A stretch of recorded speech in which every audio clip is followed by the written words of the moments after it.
Hello, and welcome back to the Faith Building Podcast 27 with your amazing hosts, Vladi, Kuna. And Norman Gräter.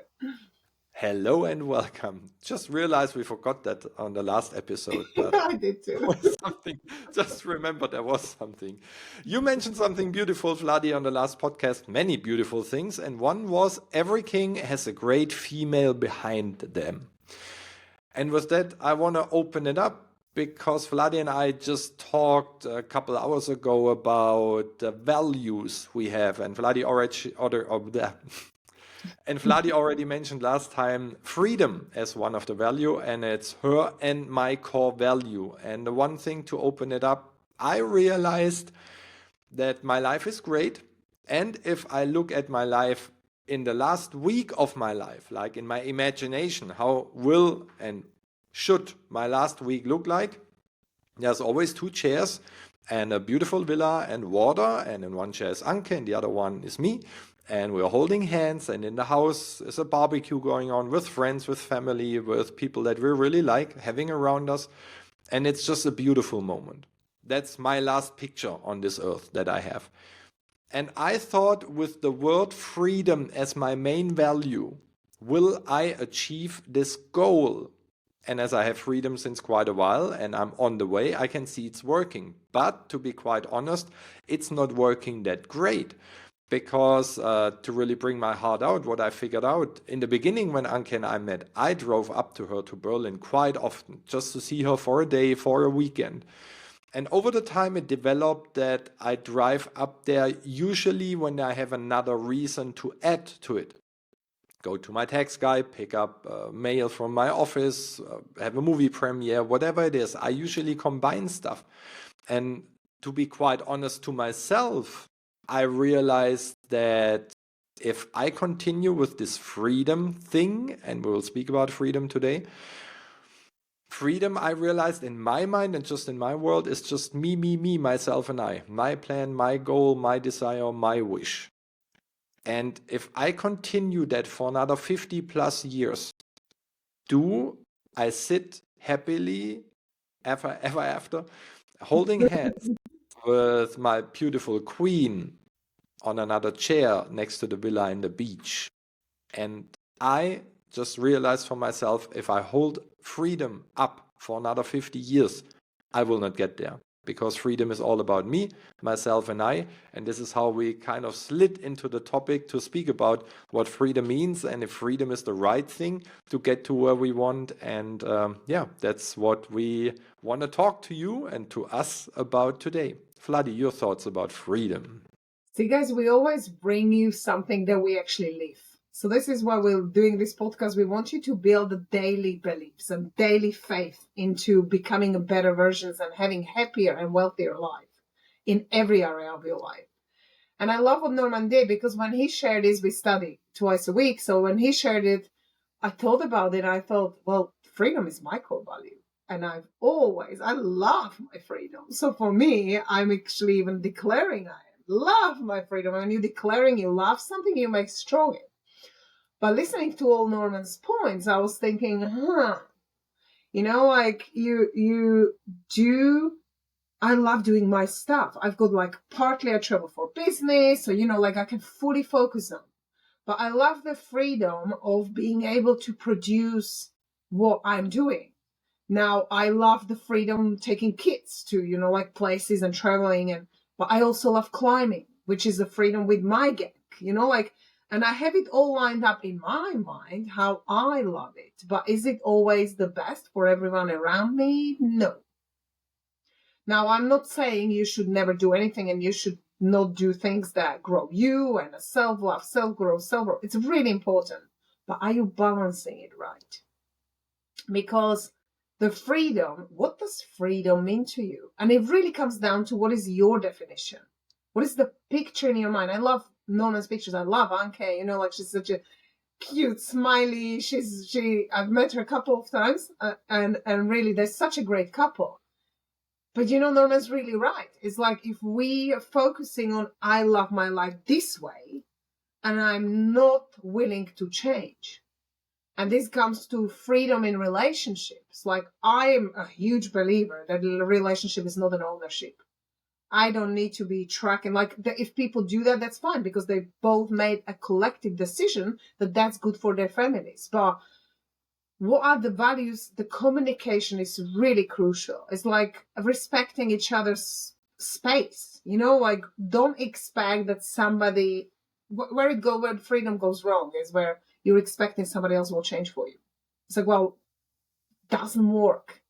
So give it up. It's like you should really focus on the only person you can change in this entire universe is you. And if you can do that, that helps the freedom in relationships, the freedom in financials. When both of you, if we're talking about relationships, if both of you working towards the same house, the same family holidays, the same something, you're actually communicating differently, and it does impact freedom. But once you get used to it, you don't feel that it's impacting the freedom. So it really comes down to the habits we have. If we're used to have separate accounts, then people actually are not as connected. But then if you do have one, so it's a bit of both, where you feel, okay, I want to buy my partner or husband or wife a surprise presents and stuff. I think it's good to have something separate, because you can do those little things where you don't have to sit together and go, okay, why did you buy this? Why did you buy this? Why did you buy this? And have this endless argument so many times. But also having everything hidden and not seeing each other, there's no connectivity. So the thing is, with so many times you expect, like, I love this, but everything you're practicing in your life is actually not going to get you there, like Norman's saying, because it can't. It's not the way that happy couple you have in your vision, or the financial freedom, the mental freedom, the time freedom, the love of soulmate, whatever it is, it has to stem from you. So you seeing that, or you would desire that. Am I a match for it is the first question. Not, are they going to come up to that level and do what I want? It's, am I a match for the thing I see in my imagination, in my mind, and the one I would love and desire? Norman, back to you. Yes, and you cannot please everyone. You cannot make the whole world happy, like Vladi just shared. If you live your freedom, whatever freedom means to you, of course you will be edgy for some people, and for others you're not. Again, the question is, who do you see in your final picture? You don't see the whole world being around you. You just see the really important people, and they are the ones to focus on. I realized, thinking back, that being and working our energies together, in this case Anke's and mine, really made wonders. And what Vladi shared with every king has a great female behind them. It's so true. I think it's even written in the Bible somewhere. If you put two people in alignment together, two energies that align for a similar idea, it's not just 1 + 1 = 2. It's like 1,000-fold more or 10,000-fold more. Vladi, do you remember how much more? I know Esther Hicks talks about it as well. It's like the one couple or people or few, it doesn't have to be one, it can be three, but the connectivity is, who's in full alignment is way more powerful than millions of people who are not. Yes. And that's so powerful. When Anke and I met 2015 during an NLP practitioner event, I did not know that I'm a reflector in human design, which means I reflect people's energies. We just had people on stage that were helped by the coach that had really, really severe childhood issues and traumas. And of course, they were being put on stage, of course, only if they agreed on, to really show us the really tough cases. Not, I'm not where I want to be, or I have no money. No, the real hard stuff where you think, oh, this childhood, really tough.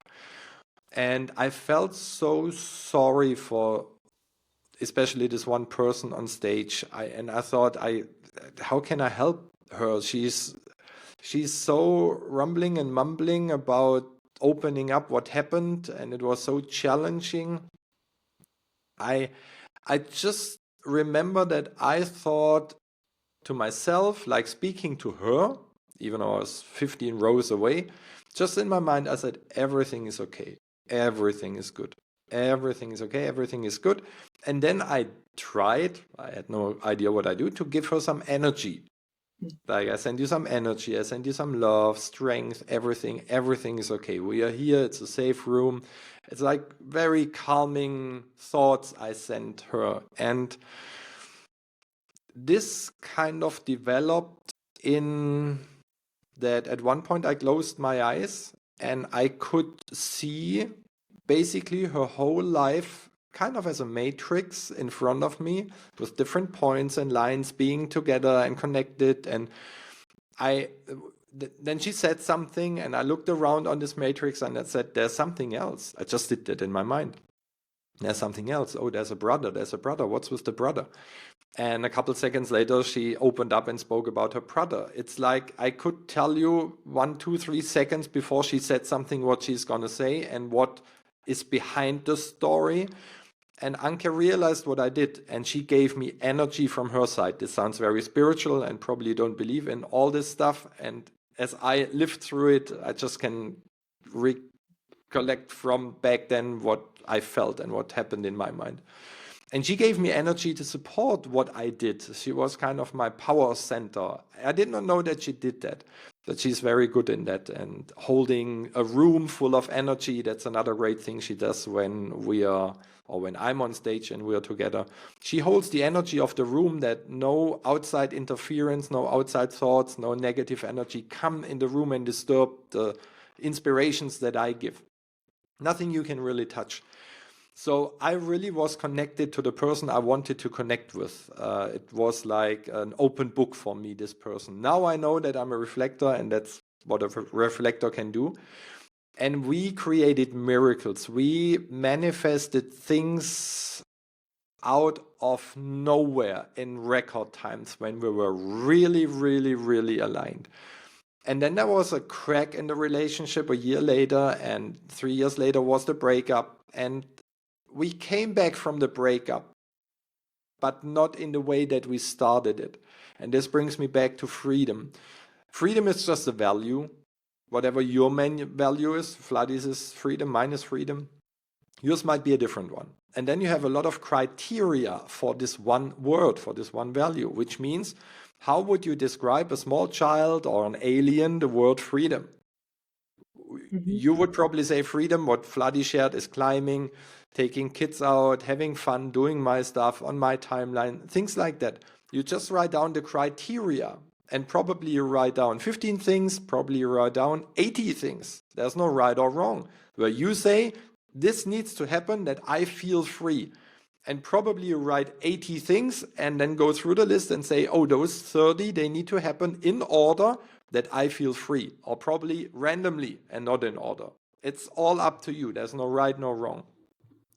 I just realized that this togetherness would be the right value for me to create a picture with Anke, because we don't want to go through our separate lives. Just everybody is on his or her own. And I just realized Anke never wanted to have that. She always wanted to team up, a real team. I was the one preventing it. I was the one that says, yes, okay, but I have my own thing. And it was okay for a while. Maybe I had to learn something. And now is the time for me to change that, to come back to this unity. And instead of putting togetherness or unity in the center of all my doing, because this is just a step too much, I say I don't want to do 100% in unity, and probably she does not either, but still it was too much for me. So I thought, what could be a good new value that represents my final picture at the beach? And I did not come up with a value in the first place. I came up with a feeling, because whenever I saw the picture in my mind, closing my eyes and sitting there and being there and holding her hand, I thought, I'm very lucky. I'm very happy. And so I brought happiness in everything I do on a daily basis. But I realized, happy I can also be when I'm by myself. This does not reflect the togetherness. So I thought deeper, and I really felt being in this picture in my mind so much gratitude for everything that happened, for the time together, for the lives together, for the creations together, for everything that just is. And I know that we can create together so much more and so much faster. And this brings us back, and before I tell you more about the male and female energies about that, we know that you love that. I asked Vladi about her thoughts. Gratitude is now my main key and trigger, where I say it's no longer about freedom, it's about being grateful for everything, for every moment. And this I take as a next step towards this teaming up with her 100%, because you need to go step by step. If a new value feels too alien to you, you will not follow through, because like we spoke in episode 26, you have to be it, you have to become it. And if the C goal in our last episode's case is too far away and too big, you will never ever pull through 16, 20 hours a day. And therefore make it useful for you. I put out a new set of values for me, and I will get closer to it day by day. The only thing I have to do is bringing up the willingness to do it every day. And Vladi, what do you think? I love your story, and I really love the awakening. I really love that we go through all this and we actually are willing to do something about it, because so many times people just realize, oh, this is what I'm doing wrong, but I'm not changing it. And if you don't change, nothing happens. The reason we have the results in our life, in every area of our life, are because we function the way we are. And I remember when, was it Bob who said that? Like, people don't mind change. They resist being changed. Because you know that when you have to change something, you have to change yourself.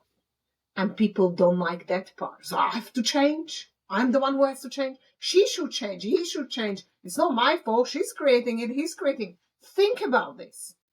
If we are, and it can go to simple freedom I wrote down this new value. As Norman just said, this is a new value for him. So it is getting used to it. You have to practice it every day. It's a new habit. I remember when years ago, and this is really many, many years ago, when my healer said to me, never drink a black coffee and black tea with milk, because it absolutely blocks up your energetic center and your whole being is not functioning well. And I thought, like, I like my latte. It's like, I cannot stand black coffee. So I'm supposed to just, like, the thought of it made me like, no way, I don't like it. I hate black coffee. You know, we're fighting because you're changing, you changing yourself, or you're changing a habit. So you're actually fighting a status quo. And in order to be on the other side and really experience the Gräter, you have to go through it. You have to face the terror barrier. So then I thought, okay, fine, I will do it. I'm actually very disciplined. So when I say I do something, I did it. But I did not like it. Because your mind doesn't like anything that is unfamiliar. So for all years, you're making statements, oh, freedom is my core value. And now it's like, it's a gratitude. Sometimes it even feels like, is it sexy enough? Freedom, it kind of sounds really sexy. Like, George Michael, freedom. Yeah. That's what I was thinking. And then you think, like, gratitude is amazing. But gratitude, you already feel the calmness, right? The serenity, the peace with the word gratitude, which is actually better. But our habitual vibration of the cells is like, ooh, I'm not sure about it yet. So going back to new value, it's a freedom. What's the opposite of freedom? It's a bondage. Like, go back to years ago where there was a war. There are people in prison. We used to associate the word freedom by being able to actually not be in jail, not be in a war, being peaceful, but when you think about it, we live in this, they call it democracy. I sometimes call it dictator, really. But in a way, they tell us how free we are, but we're not free. What is really freedom for you? Think about what's happening. Look at outside the society and how educational system, health system, the systems placed in the place, they don't give us any freedom. Does it mean I'm going to say, okay, well, I can't do anything about this because, like, my life is just screwed with everything that's going the way it is? No, you take responsibility and you play your part. Because if more of us feel what really truly freedom is, if more of us can create the new values that matter to us, what did Norman say? What did we tell you? Few people highly aligned to the amazing life will overpower the millions of negative ones who are not there. So the truth is, how do we raise the vibration of the earth to really truly be free? It's actually by you feeling it. Every one of you, this is Susanna Mihaly, which I learned this from. Every single one of you in this universe have to be here. And if you weren't here, then this universe is out of alignment. Like, how huge part are you playing this whole world? Are you really playing it fully? Are you really stepping up into every day of your life thinking, I'm doing my best, I'm playing my part, I'm raising the energy of this earth? Or are you just going, me, and poor me, and I'm going to play victimhood, that's it. I was born in this family, I didn't grow up in a family who had millions, I wasn't given the opportunities. I came to the UK and I couldn't speak English. Was that freedom? No, it was a bondage. Why? Because I couldn't speak.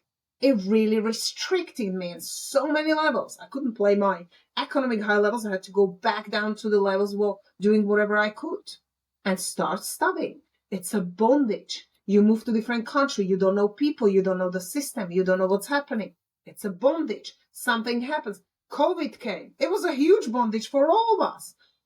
But think what's good in it, because all the masters are teaching us one thing: find good in everything and everybody. What was good in COVID was lots of people awaken to realize that it's actually the system that is creating the bondage for us and the strain. So next time when something like this comes, I hope more people awaken and they don't put up with the crap like this. We're being told what we need to do. Really, nobody has power over you. But if they do, it's because of us giving it to them. It's got nothing to do that they're taking away from you something that you deserve. It's we are allowing it. As a humans, as an individuals, if there's anything in your life, in fact, if you go to, I don't want to talk about, but we could talk, because if you talk about abuse and stuff, and lots of people are strained in relationships, it's because they allow it. Because the fear is much bigger than the hope for them. And if we get overtaken by fear, worry, doubt, and all this energy, then we never stand up to things for ourselves. Speak up for yourself. This is your life. So the freedom, and I'll hand it back to Norman, the freedom really is, when you feel any kind of, look around yourself, write it down if you have to. Like, this is why Norm started it, and I took a pen and paper. I said, could you please send this to me? And he shared it with me, and I looked at mine and I thought, I have to change something too. Because you role model of people, surround yourself with people, you're growing together, you're spending time instead of moaning. Are you spending time with people and you moaning about the politics and the whatever's going on in the world? How is that really helping your life? We can't change things, but we can if we change it in our imagination. If you're not living in an amazing relationship, imagine the partner being who you desire to be. It doesn't start with them like, when he changes, I'm going to do this. It doesn't work like that. And also, it's not going to change overnight. But I'm telling you, it works. It works because you have to visualize just the love. It's like, what would I love? How would I love this? And I caught myself with the silly thing, like, they always leave the clothes on the floor. Like, he's always leaving this. And I would be the one getting upset. He doesn't care. He's at work. He doesn't even think this. And I'm like, no, typical. It's always that. What we're doing is we attract more of it. And then next day it will be 2 piles. And next day, because I'm giving so much energy to it. Like, so why do politics we don't like win? Because we give so much negative energy to them that we override it. Like, we literally they have to win by the law of attraction and vibration. So are you bringing into your life the bondage because we're creating? And I'll hand it to Norm to actually finish this, because I spoke to her. But the truth is, if you don't take responsibility, Okay, if you don't have a freedom in your life, it's because of you, and nobody else can change it but you. Then think about that, because that's the only way to really feel freedom or to feel gratitude, love, and connect. It starts with you. You're the one who can create the success, but you're the one who creates failures. No one else. No one else is responsible for anything. It's us and how we respond or react, and what's the attitude we look at it, what's our perception. So it's really all very connected. Norm, back to you. How about you would put this responsibility not on 2 shoulders, but on 4? And we know that one of your favorite episodes that you as our listeners or watchers loved so much is the male and female energy. And to close today's episode with that, I want to touch that. As you probably are aware, females or female energy, not females in particular, because sometimes we have relationships with the same sex, so one is more living the male and one is more living the female energy. So it's about the energy and not the sex itself. We have female energy. And in the old days, it was put on female shoulders. Like, it makes sense. Female energy equals female, which means they are there to heal. Male energy is here to create. So you see there's a difference. One is pushing forward and the other one is caring, nurturing, the female, the family, the taking care of stuff, preserving stuff. And the male energy was more the hunting person, the hunting energy, the going forward, goal achievement, doing something. And for that, of course, providing then for the female and the children energy, because they could not hunt on their own. They had to take care and nurture and do the things in the background. Since feminine things came on the plate, females very often said, we have to have the same rights as male, and I think that's the unlucky part, we have to behave like males. We are proud, we are strong, and I totally agree. Females, queens, you are very strong. Still, do you have to get this male energy within and push the female energy away? Because for this whole nurturing part, most of our male colleagues are not made for that. We cannot get children. So we cannot, of course we can take care of children, but there's a different connection. It cannot through us, through our body and stomach. It's a total different ball game. So what I realized and what Anke mirrors me all the time is, she says, I would love to support you more.